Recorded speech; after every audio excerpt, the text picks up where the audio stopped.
नमस्तस्यै नमो नमः।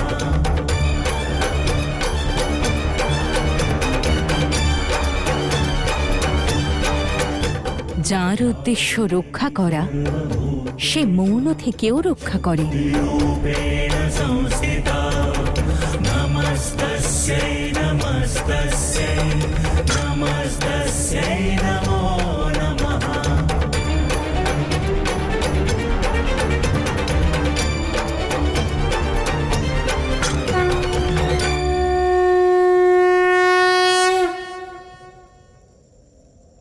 দেবী অম্বিকা,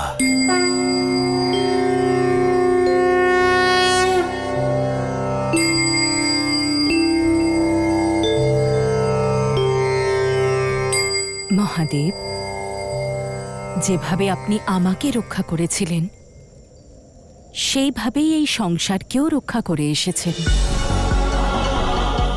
আমি দেবী সতী নই, শুধু ওনার একটি অংশ। ওনার জিহ্বার তেজ, ওনার ঊর্জা। আমার স্মরণে কেবল সতীর দহন আছে। তারপরে কি হয়েছে, দেবী কেন মহাকালী হলেন, আমি কিছুই জানি না। কিন্তু এই দৃশ্য দেখে আমি চিন্তিত।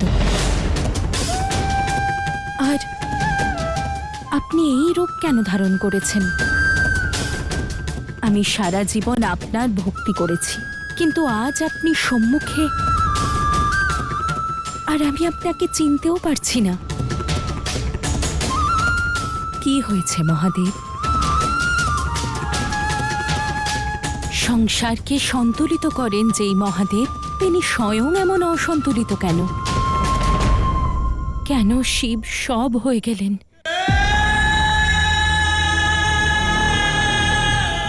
কেন?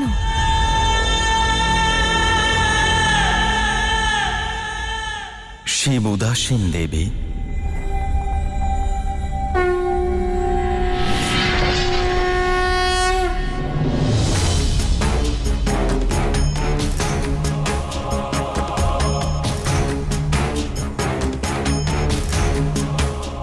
রুষ্ট তিনি সংসারের ওপরেও, আর হয়তো সংসারের সঞ্চালকের ওপরও। আমি আপনার প্রতি ক্রুদ্ধ নই। ক্রুদ্ধ না হন, সন্তুষ্টও তো নন, তাই না? আপনি ত্রিকালদর্শী মহাদেব। আপনি এটা জানেন যে আগামী দিনেও এই সংসারের আপনার সহায়তার প্রয়োজন আছে। কালও মহাকালের হস্তক্ষেপের জন্য অপেক্ষারত।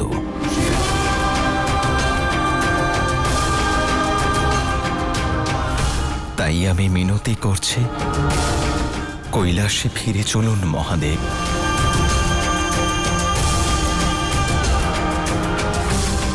কৈলাস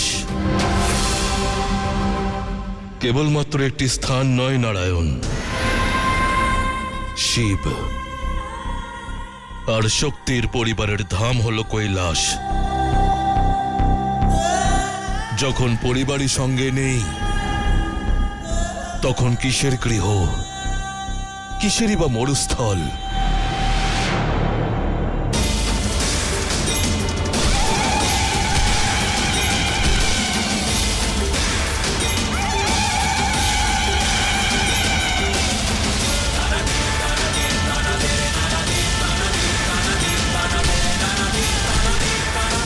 কিন্তু যখন শিব পরিবার পুনরায় একত্রিত হবে, তখন আপনি আমাকে আবার ওখানেই পাবেন নারায়ণ।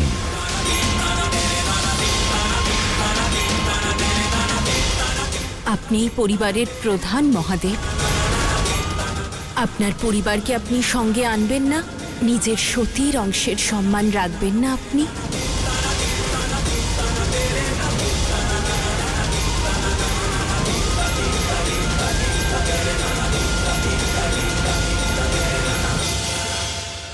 মহাদেব,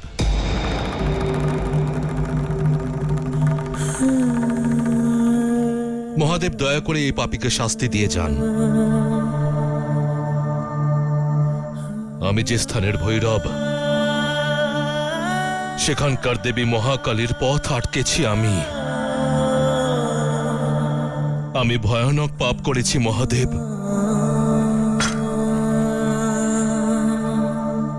আমাকে শাস্তি দিন। তুমি শাস্তির নয়, বরং আশীর্বাদের যোগ্য। উন্মুক্ত অর্থাৎ আনন্দময় হয়ে থাকা, আর তুমি সকল আনন্দ ত্যাগ করে একজন ভৈরবের কর্তব্য পালন করেছ।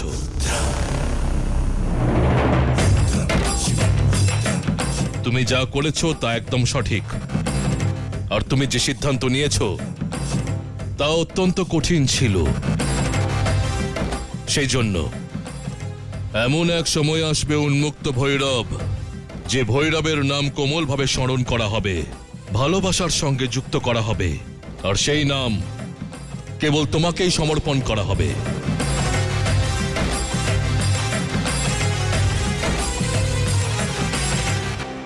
হর হর মহাদেব, আমার এখানে আসার উদ্দেশ্য পূরণ হয়েছে। জ্বালা মন্দির বিনাশের হাত থেকে রক্ষা পেয়েছে। আমি পুনরায় আমার গুহায় যাচ্ছি, সাধনা করতে সাধনা করতে সাধনা করতে।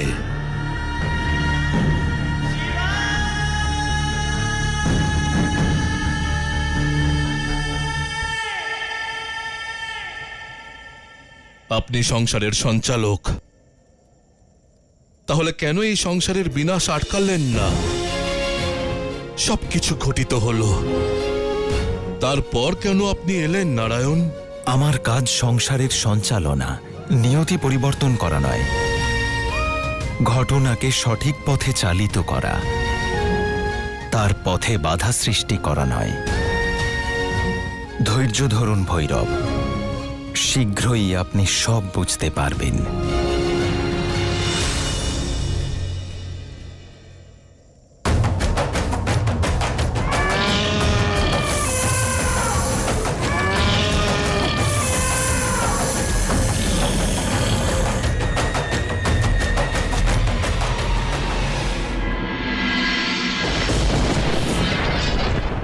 ত্রাহিমাম ব্রহ্মাদেব, ত্রাহিমাম।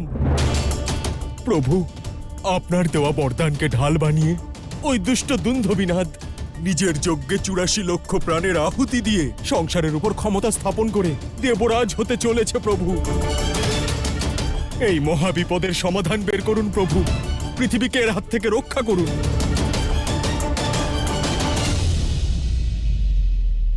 আমাকে কেন স্মরণ করলে ইন্দ্র? সব সময় তো সমস্যায় পড়লেই নারায়ণ বা মহাদেবের কাছেই যাও। তাহলে যাও, মহাবিদ্যা আছে তো, তাহলে স্মরণ করো মহাদেবকে। যখন সৃষ্টিকর্তাকে সত্যিই সম্মান করবে, তখন আসবে।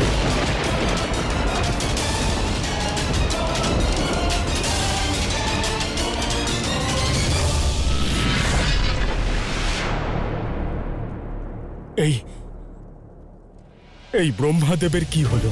সংসার ঘোর সংকটে রয়েছে, কিন্তু ব্রহ্মাদেব মান আর অপমানের দ্বন্দ্বে। কিন্তু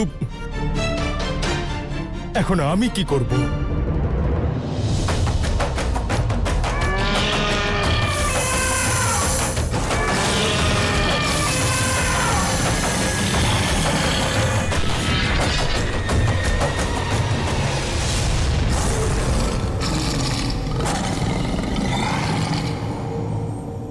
আমি জানতাম আমাকে আটকাতে আসবে নারায়ণ। সৃষ্টি রক্ষা করার জন্য, ইন্দ্রলোককে রক্ষা করার জন্য। আমার পক্ষে কি করে কাউকে সাহায্য করা সম্ভব দুন্দুভিনাদ? আমার শক্তির আধার শিব এখন উদাসীন,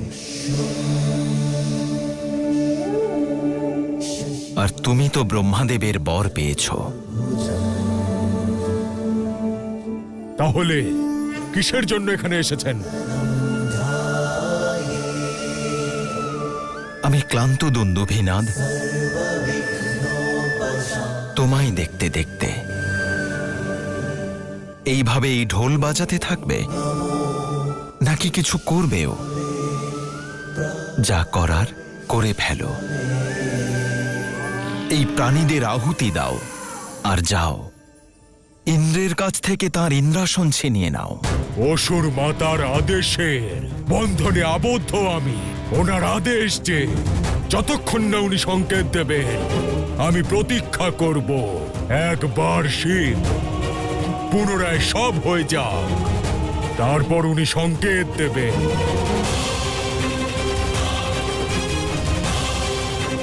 ইন্দ্রাসনের লোভ আছে যার,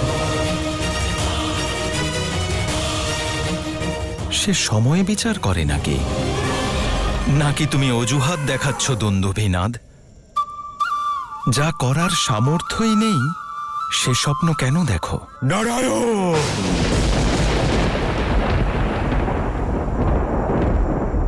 এ ক্রোধের সময় নয় দুন্দুভিনাদ, ভাবার সময়।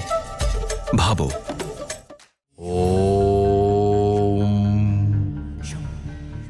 কুমোর মাটি দিয়ে কেবল পাত্রই নয়, সুন্দর কলাকৃতিও নির্মাণ করে, কিন্তু তার জীবন যে মাটির ওপর নির্ভরশীল সেই মাটিকেই তাকে পা দিয়ে দলতে হয়। আকৃতি দেওয়ার জন্য তার ওপর প্রহার করতে হয়, তখন সেই পাত্র একটি মূর্তি হয়ে ওঠে যাকে ভক্তি ভরে পুজো করা হয়। জীবনদায়ী জল এমনই মাটির পাত্রে সঞ্চিত করা হয়।